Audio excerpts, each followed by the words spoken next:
दोस्तों एक बार फिर से हाजिर हैं हम फिल्म शेरशाह की असली कहानी लेकर, जिसमें हम बात करेंगे भारत माता के वीर सपूत की प्रेम कहानी और शौर्य गाथा की। दोस्तों वीडियो शुरू करने से पहले आप सभी से रिक्वेस्ट है कि आप अपनी उम्र कमेंट करना ना भूलें और हाँ, चैनल को सब्सक्राइब कीजिए और ये बेल आइकन दबाना भी ना भूलें ताकि नए आने वाले वीडियोस आपको सबसे पहले मिले। कमल बत्रा प्रेग्नेंट थी। उनके घर में पहले से 2 बेटियों ने जन्म ले लिया था। अब की बार वो दुआ कर रही थी कि जन्म लेने वाला बच्चा एक लड़का हो, लेकिन भगवान का अलग ही खेल था। 9 सितंबर 1974 को कमलकांत बत्रा और गिरधारी लाल बत्रा के घर 2 जुड़वा बच्चों का जन्म हुआ। नाम रखा गया विक्रम और विशाल बत्रा। माँ इन्हें प्यार से लव कुश कहा करती थी, श्री रामचंद्र जी के 2 जुड़वा बेटों की तरह। आगे चलकर यही लव यानी विक्रम बत्रा देश के लिए सर्वोच्च बलिदान देने वाले थे। बचपन से ही बेहद साहसी विक्रम शुरुआती पढ़ाई के लिए किसी स्कूल में नहीं गए थे। उनकी शुरुआती पढ़ाई घर पर ही हुई थी और उनकी टीचर थी उनकी मम्मी कमलकांत बत्रा। ये बच्चा जब बड़ा हो रहा था तब की बात है। 1985 में दूरदर्शन पर एक सीरियल आता था, नाम था परमवीर चक्र। घर पर टीवी नहीं था, इसलिए पड़ोसियों के घर पर जाकर देखते थे। सीरियल देखकर इस मासूम बच्चे के दिल में एक बात बैठ गई थी कि उसे देश की सेवा के लिए आर्मी में जाना है। जब वो स्कूल में थे तो एनसीसी में भर्ती हो गए और इसी वजह से 1994 की गणतंत्र दिवस परेड में एनसीसी कैडेट के रूप में राजपथ पर मार्च करने का मौका मिला। गणतंत्र दिवस परेड में हिस्सा लेने के बाद विक्रम ने सेना के करियर को गंभीरता से लेना शुरू कर दिया था। दिलचस्प बात यह है कि विक्रम का चयन मर्चेंट नेवी में हांगकांग के एक शिपिंग कंपनी में हो गया था, लेकिन उन्होंने सेना के करियर को तरजीह दी। मर्चेंट नेवी में चयन होने के बाद वो चेन्नई में ट्रेनिंग के लिए जाने वाले थे। उनके ट्रेन की टिकट तक बुक हो चुके थे, लेकिन जाने से 3 दिन पहले उन्होंने अपना विचार बदल दिया। जब उनकी माँ ने उनसे पूछा कि तुम ऐसा क्यों कर रहे हो, तो उनका जवाब था, माँ जिंदगी में पैसा ही सब कुछ नहीं होता, मैं जिंदगी में कुछ बड़ा करना चाहता हूँ, कुछ आश्चर्यचकित कर देने वाला, जिससे मेरे देश का नाम ऊंचा हो। जिसके बाद 1995 में उन्होंने आईएमए की परीक्षा पास की, जिसके बाद विक्रम बत्रा की 13 JA के राइफल्स में 6 दिसंबर 1997 को लेफ्टिनेंट के पोस्ट पर ज्वाइनिंग हुई थी। उस समय एक लेफ्टिनेंट की सैलरी थी यही कोई करीब 20,000 रुपए और मर्चेंट नेवी की शुरुआती सैलरी 1 लाख रुपए। आजकल के नौजवान जब ये तक डिसाइड नहीं कर पाते कि उन्हें कॉलेज में सब्जेक्ट क्या लेना है, वहीं 22 साल के नौजवान का लाखों रुपए का पैकेज ठुकरा कर देश सेवा के लिए जान देना चुना। आज इतनी मैच्योरिटी कितने नौजवान दिखा पाते हैं और अपनी काबिलियत के दम पर ही वो 2 साल के अंदर ही कैप्टन बन गए।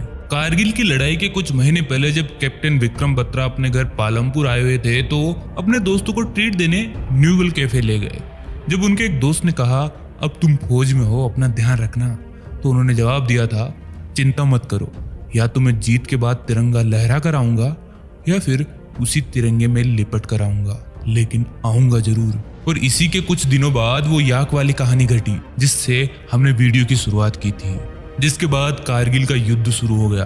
पाकिस्तान अपने नापाक इरादों के साथ कारगिल घाटी में आ बैठा था और कई चोटियों पर कब्जा जमा कर भारत को धमकाने में था। इंडियन आर्मी की यूनिट 13 J कलाई को यह जिम्मेदारी दी गई थी कि वो पर्वत चोटी 5140 पर पाकिस्तान की पोस्ट पर हमला कर उसे फिर से भारत के कब्जे में लाए।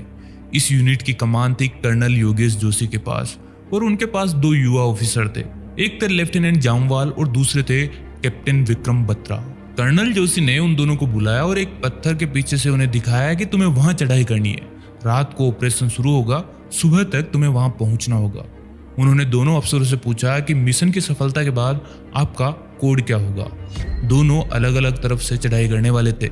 लेफ्टिनेंट जामवाल ने कहा कि सर मेरा कोड होगा ओ ये। उन्होंने जब विक्रम से पूछा कि तुम्हारा कोड क्या होगा तो उन्होंने कहा ये दिल मांगे मोर। लड़ाई के बीच कर्नल जोशी ने एक वॉकी टॉकी का इंटरसेप्टेड मैसेज सुना। इस लड़ाई में विक्रम का कोड नेम शेरशाह था।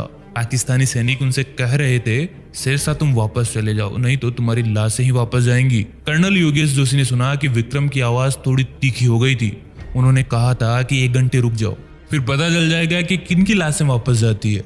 3:30 बजे कर्नल जोशी को लेफ्टिनेंट जामवाल से वो संदेश सुनाई दिया, ओ ये, जिसे पता चला कि जामवाल वहां पहुंच गए थे।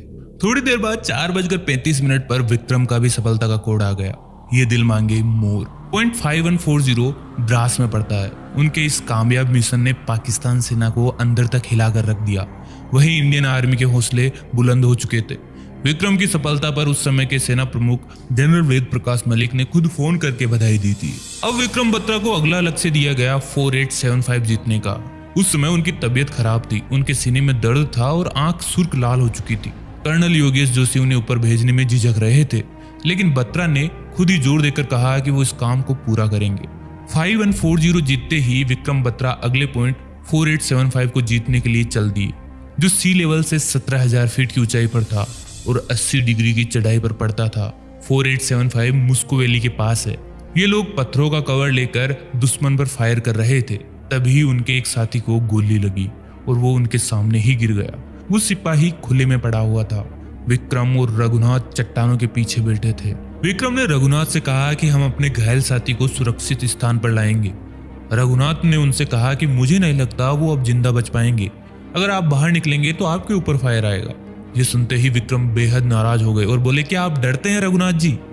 रघुनाथ ने जवाब दिया, नहीं साहब, मैं डरता नहीं, मैं तो सिर्फ आपको आगाह कर रहा हूँ। आप आज्ञा देंगे तो हम बाहर जाएंगे। विक्रम ने कहा, हम अपने सिपाही को इस तरह अकेले नहीं छोड़ सकते। जैसे ही रघुनाथ चट्टान के कवर से बाहर कदम रखने वाले थे, विक्रम ने उन्हें कॉलर से पकड़कर कहा, साहब आपका तो परिवार है और बच्चे भी हैं, मेरी अभी शादी भी नहीं हुई। सिर की तरफ से मैं उठाऊंगा, आप पैर की तरफ से पकड़िएगा। ये कहकर विक्रम आगे चल दिए और जैसे ही वो उनके साथी को उठा रहे थे, उनको गोली लगी और वो वहीं गिर गए। 7 जुलाई 1999 वो दिन था जिस दिन वो भारत माता के आगोश में समा गए थे। उनकी शहादत से हर कोई हैरान था। उनकी वीरता के किस्सों ने हर किसी को अंदर तक झकझोर कर रख दिया था। उस समय के army chief general Ved Prakash Malik ने खुद कहा था कि अगर कैप्टन विक्रम बत्रा जिंदा होते तो एक दिन मेरी जगह आर्मी चीफ का पद संभाल रहे होते। अब आते हैं विक्रम बत्रा की लव स्टोरी पर। कैप्टन विक्रम बत्रा की एक गर्लफ्रेंड हुआ करती थी, डिम्पल चीमा, जो चंडीगढ़ में रहती थी। वो पंजाब सरकार के एक स्कूल में कक्षा 6 से 10 के बच्चों को सामाजिक विज्ञान और अंग्रेजी पढ़ाती है।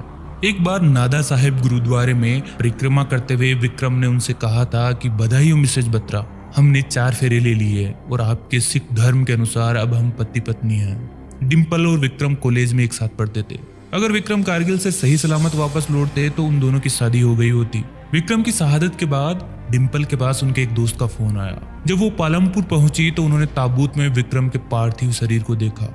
वो जानबूझकर उनके पास नहीं गई क्योंकि वहां पर मीडिया के बहुत से लोग मौजूद थे। उसके बाद वो चंडीगढ़ लौट आई और उन्होंने तय किया कि वो किसी से शादी करने के बजाय अपनी पूरी जिंदगी विक्रम की यादों में गुजार लेंगी। दोस्तों, हमने रोमियो जूलियट, हीर रांझा की कई कहानियां सुनी है, लेकिन ये कहानी उन सभी से ऊपर है। एक अमर जवान की अमर प्रेम कहानी जो आपको रुला देगी। क्या दोस्तों आपने भी कभी किसी से सच्चा प्यार किया है?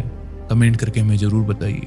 कैप्टन विक्रम बत्रा की अमर कहानी आपको कैसी लगी? कमेंट करके हमें जरूर बताइए। अगर वीडियो अच्छा लगा हो तो लाइक और शेयर करना ना भूले। चैनल को जरूर सब्सक्राइब कीजिए। दोस्तों जल्दी मिलेंगे नई वीडियो के साथ, तब तक के लिए नमस्कार, जय हिंद।